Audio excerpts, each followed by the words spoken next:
Screen එක පේනවද? Screen එක පේනවද? හෙලලා. ඇහෙනවනේ කට්ටිය. හරි හරි.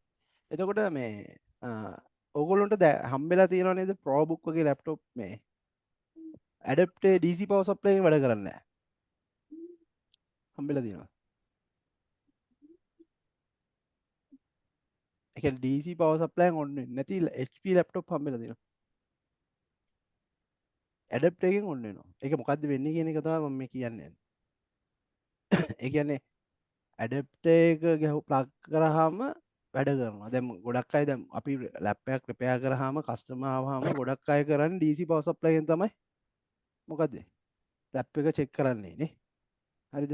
එතකොට වෙන්නේ දැන් ඔයා ෂෝට් එකක් හදුවා කියන්නේ වී ඔයා DC මං කියන්නේ මේක ProBook වගේ ලැප්ටොප්. ඒ කියන්නේ කෝපරේට් වගේ ලැප්ටොප් වල තියෙන විශේෂත්වය තමයි හැම එකකම නෙමෙයි ඒකේ වීන් සෙක්ෂන් එකේ ආකිටෙක්චර් එක අනුව මේක වෙනස් වෙනවා. කන්සියුමර් ඇන්ඩ් කෝපරේට් කියලා මචං මොකද්ද? එතකොට කන්සියුමර් කෝපරේට් කියන්නේ දෙක වෙන් කරොත් මොකද්ද ඒ කියන්නේ? ප්‍රධාන පොයින්ට් දෙක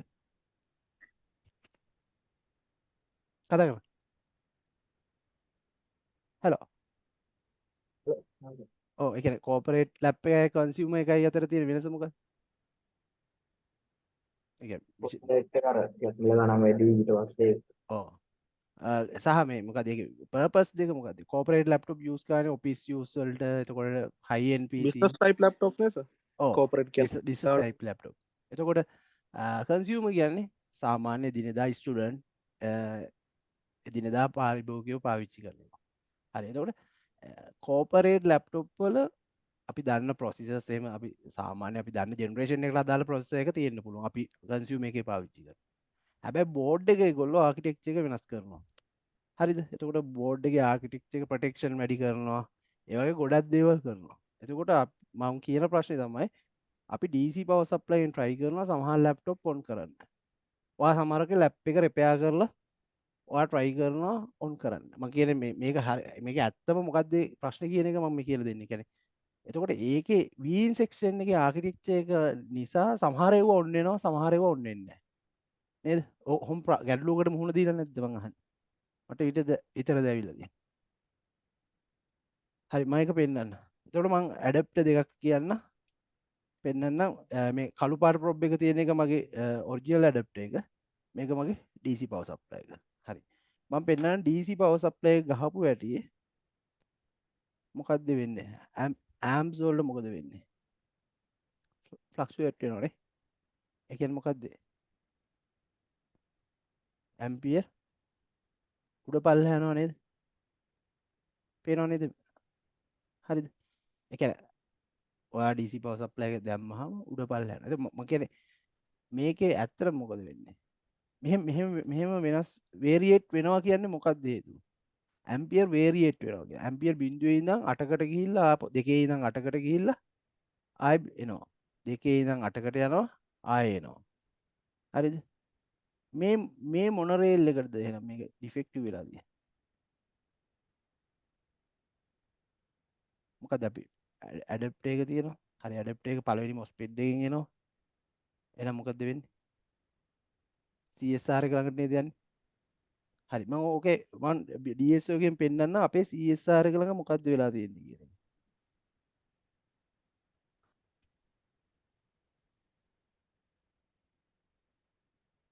ඇත්තටම ඇයි ඒ වැඩ කරන්නේ නැති වෙන්න හේතුව මොකක්ද කියන්නේ?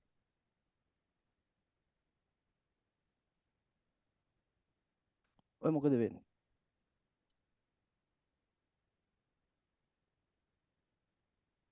මොකද්ද ඔය වෙන්නේ? වෝල්ටේජ් එක යම්කිසි මිලි ටයිම් එකකින්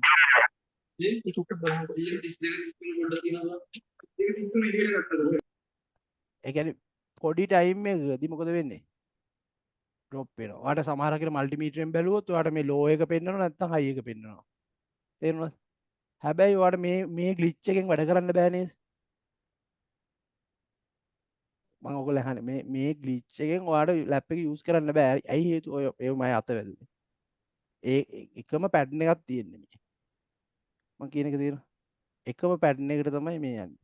එහෙනම් මේක එක ටයිම් එකේදී ඩවුන් වෙනවා. හරි. 19 වෝල්ට් ඩ්‍රොප් කරන්න පුළුවන් විදි දෙකක් කියන්න. ඒ කියන්නේ මේ ඇවිල්ලා ඉන්පුට් එක, මේ අපේ අවුට්පුට් එක. ඒ කියන්නේ CSR එකෙන් එළියට යනවා.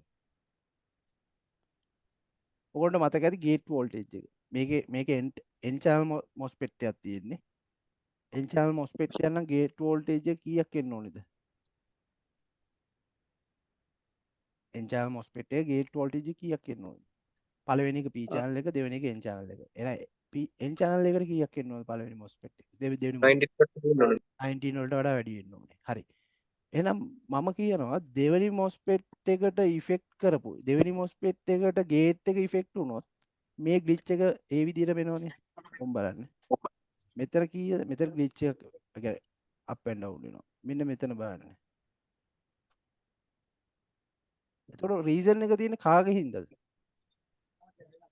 කවුරු හින්දාද මේකට මෙහෙම වෙලා තියෙන්නේ 19ට? කියන්නේ 19 ෆ්ලක්ස් උඩ පල්ලෙහා යන්නේ කවුරු හින්දාද? MOSFET එක හින්දාද ගේට් එක හින්දාද? ගේට් වෝල්ටේජ් එක. ගේට් වෝල්ටේජ් එක හින්දා. මම ගහලා තියෙන ඇඩැප්ටර් එක මොකද්ද? ඔරිජිනල් ඇඩැප්ටර් එකක් නෙමෙයි. ඔරිජිනල් ඇඩැප්ටර් එකක් නොගහුවාම වෙන්නේ එයා ඇඩැප්ටර් ඩිටෙක්ෂන් එක ගන්නවා. පළවෙනි ටයිම් මේ ගන්නවා ඇඩැප්ටර් එක not detect කරන කාලේ, ඒ කියන්නේ not detect කියන එක හින්දා තමයි එයා ආපහු අතාරින්නේ. තේරෙනවද? එහෙනම් ඇඩැප්ටර් ID එක බලපානව නේද මේකට? දැන් මම අපේ DC power supply එකේ ඇඩැප්ටර් ID එකක් නැහැ.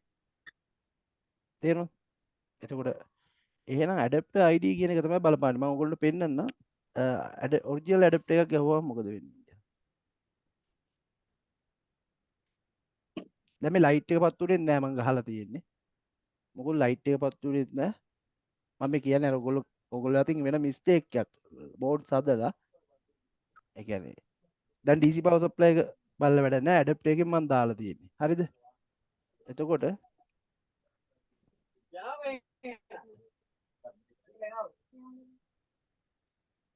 ඔය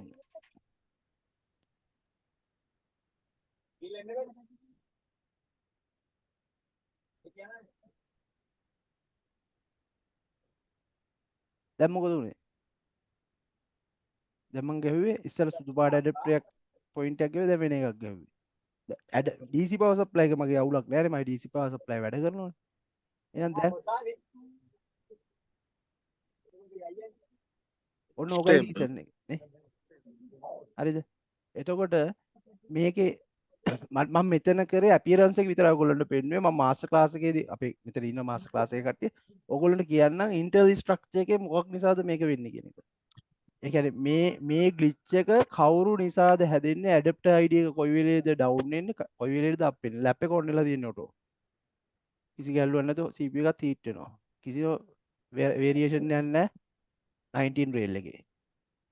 DC power supply එක ගහලා නැහැ. තේරෙනවද වෙනස? මම DC එක ගහපු ඇටියේ. DC එක ගහපු ඇටි මොකද වෙන්නේ? එතකොට මේක හැම ProBook එකකටම කියන එක නෙමෙයි මම මේ කියන්නේ.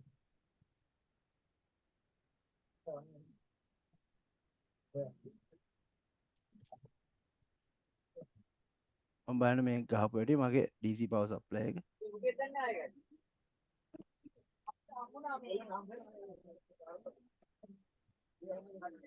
ලයිට් පත් වෙන්නේ නැහැ. ඒ කියන්නේ වෝල්ටේජ් එක ස්ටඩි නෑ. හැම වෙලේම වෙනස් වෙනවා. ඒක නිසායි ඔන් වෙන්නේ නැත්තේ. ඒතකොට ProBook ලැප් එකක් ගද්දි මම මේක ඉන්ටර්නල් ආර්කිටෙක්චර් කියලා දෙනවා. මොන වගේ සෙක්ෂන් එකක් තිබුණොත්ද මෙහෙම වෙන්නේ කියන එක. සෝරි ග්‍රවුන්ඩ් එක කරෙක්ට් නැහැ. දැක්කද?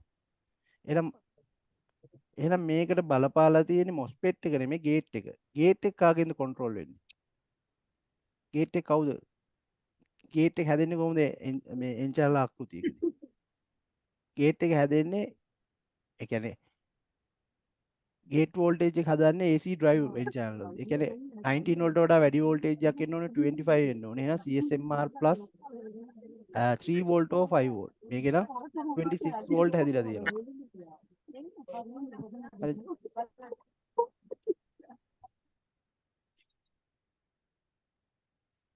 හරිද? 26 වෝල්ට් හැදිලා තියෙනවා.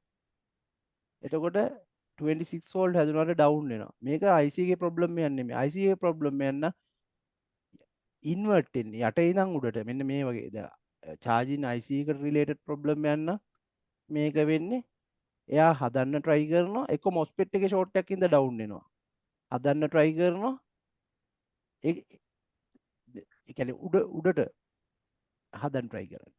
එතකොට මේ voltage එක 7 volt වෙන්න පුළුවන් 8 volt වෙන්න පුළුවන්. ඒක එක්ක regulator IC එකේ නැත්තම් MOSFET එකට MOSFET එකයි ඒ කියන්නේ MOSFET එකේ source drain source gate short වෙලා වෙන්න පුළුවන්. ඒ වගේ අවස්ථාවක.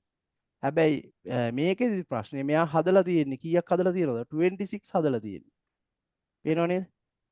26 හදනවා ඩවුන් වෙනවා. ඩවුන් වෙන්නේ ඔයාගේ ඉන්ටර් ස්ට්‍රක්චර් එකේ අවුලක් ඉඳලා. ඒකට මම ඒක ඔයගොල්ලන්ට මේ අපි මාස්ටර් ක්ලාස් එකේ කතා කරනවා. මම මේකේ මම ફોකස් කරේ ඒ කියන්නේ ProBook වගේ ලැප්ටොප් ඒ කියන්නේ කෝපරේටර් ලැප්ටොප් වල ඔන්න ඔය ප්‍රශ්න එන්න පුළුවන් මොනවා හින්දාද?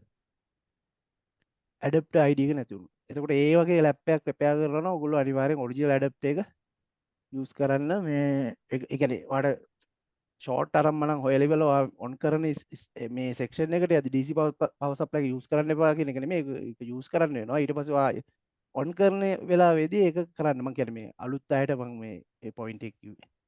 හරි එහෙනම් thank you. හරිනේ? Okay, thank you, sir. හරි ඕකේ. මම දන්නේ නැහැ අලුත් දෙයක් ඉගෙන ගත්තද කියලා. මේ මට Thank සෙට් you. එක මං කිව්වේ. ඕකේ. හරි. බයි. Thank you, sir. හරි ඕකේ.